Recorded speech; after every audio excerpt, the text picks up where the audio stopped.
Intimacy is a powerful human drive, but beneath the surface of a casual encounter, something else is often driven to connect.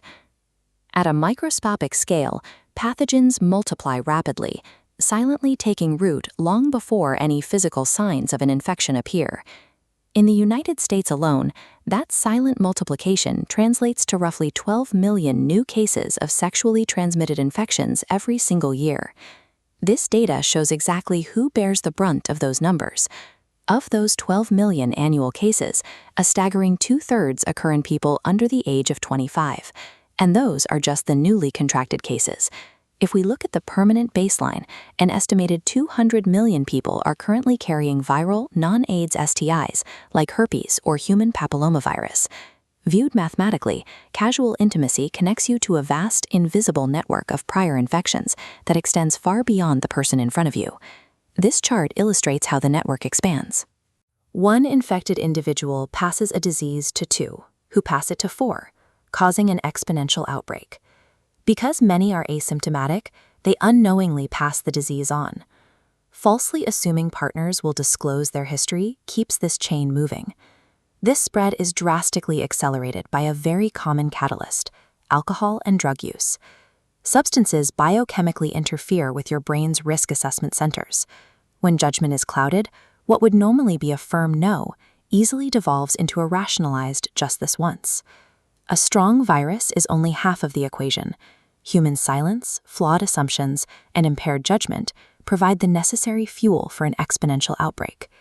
If you participate in high-risk behaviors and find yourself on that chain, you have to actively trigger the circuit breakers to stop it. The first step is establishing a baseline. Get a comprehensive medical checkup every 6 months. If you suspect an infection, you need precise medical treatment immediately.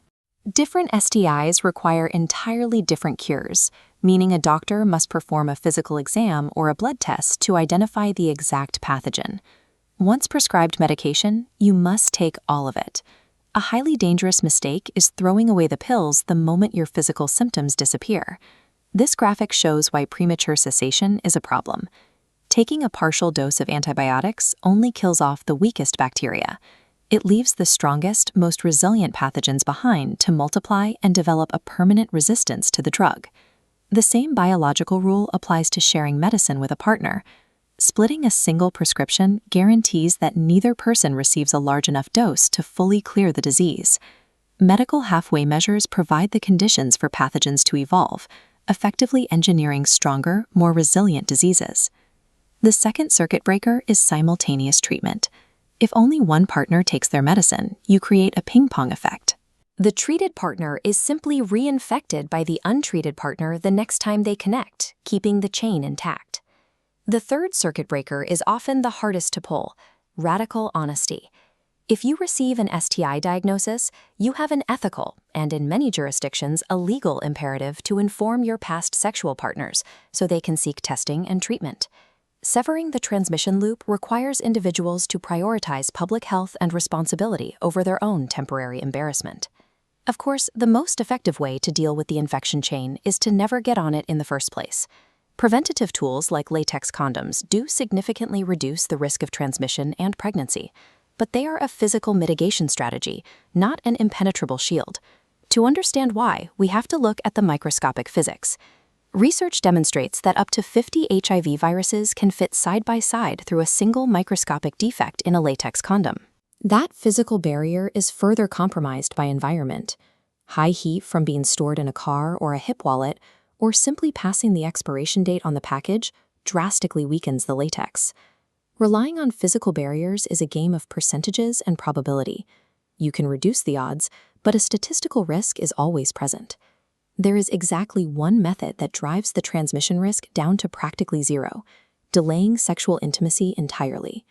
This data directly counters the pop culture narrative that every teenager is highly sexually active.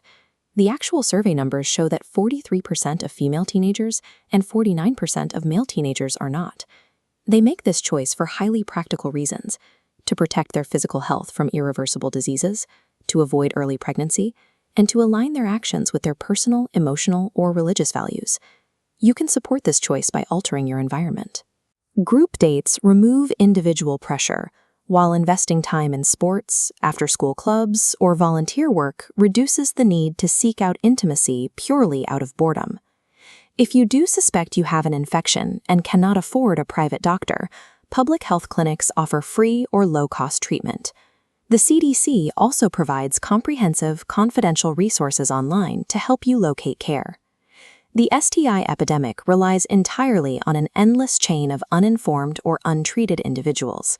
The moment you take responsibility for your health, that chain breaks.